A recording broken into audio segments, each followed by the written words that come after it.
colour, we should have some really nice white flesh, which there is, yeah, nice marbling. Yes, we can take this fat off here, yeah, beautiful.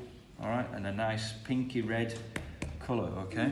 So as we look at this, the three parts, yeah, we've got the forequarter, that's the fore part, yeah, you've got the head, the neck, and this part, and then we've got the hind quarter, okay? So they're the two primals, okay, and we'll look into that after that, sorry. We'll go into the three other cuts. So I said we've got the forequarter, the hind quarter, and then we've got the midloin. Okay, so like this is the same on any animal, yeah? So you're going to have all this part here, which is the neck and the shoulder, yeah, and the front legs. Then we've got the back legs, and then in the middle we've got the midloin and the rib loin. So in here is where we might call it's called many things. We might call it the tenderloin, might call it the fillet, okay? And then we've also got the loin, which that would then be called the strip loin, the sirloin, yeah, so that's the other part. So the fillet, which is the most tenderest part, but some will say it'll have the least flavour, always lives inside the rib cage, yeah? So it's very tender because it's done no work whatsoever. It just sits there, and that's it. The other part, which we're talking about there, which is then here the midloin and the rib loin, or if it was on a beef, you'd be talking like the strip loin, the sirloin. This part's coming down here and your back down here. Yeah? So again, it's up against the spine, but it's done no work. That's again very, very, very tender. But the forequarter, more so than the hind quarter, obviously it's doing a lot of work. Yeah, the neck, a lot of muscles in there. So this is where all your secondary cuts. This is all your stewing meat. Yeah, your stewing, your braising. Yeah, your neck. And so they will take it off, and we'll have a shoulder to use as well. Okay, and then of course we come down here to the leg. The leg could be diced up. Now obviously the lamb, it's a small leg. Think about it, a cow.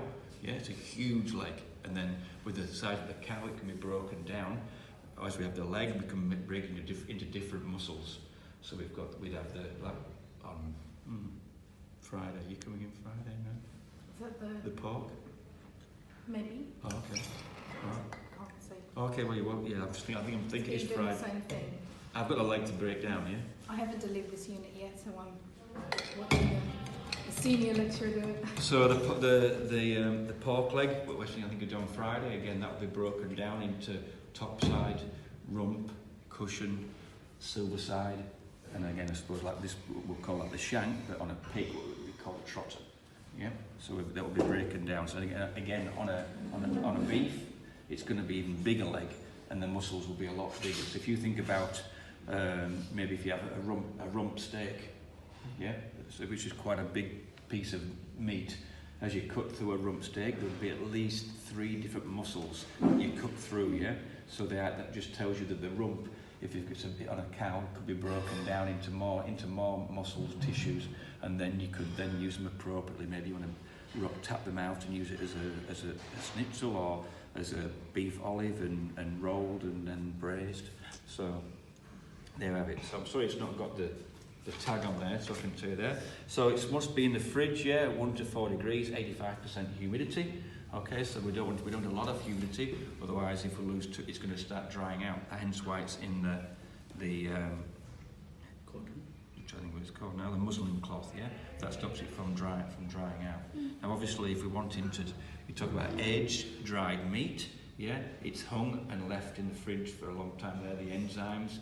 We'll talk about the breakdown of the meat. The enzymes will start to break down the meat, make it more tender.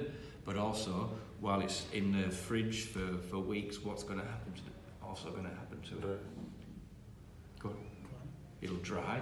But while it's also drying out, what's it going to be doing if it's drying out? It's shrinking. Okay. So it's a bit like going back to the state that I've got 8 kilo, and I want to age dry this for 2 months. I've only got 6 kilo. Now it still cost me $400 for the 8 kilo, yeah.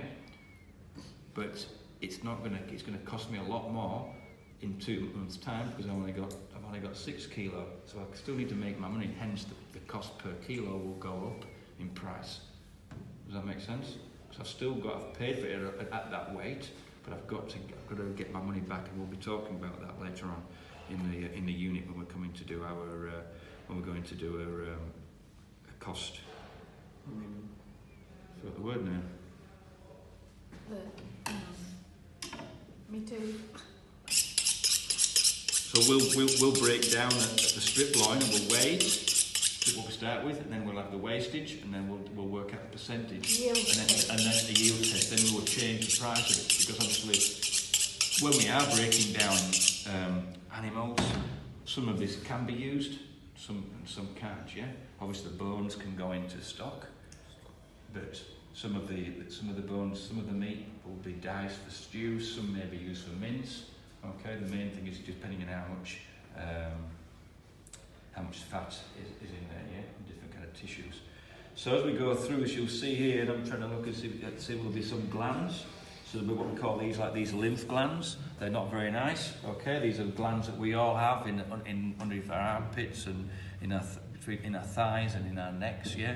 And again, we don't want to roast these. You certainly don't want to eat them, not very much. So we want to make sure we take all those out. As we're looking down here, you can see what we call like this nervous system. Yes, coming down here.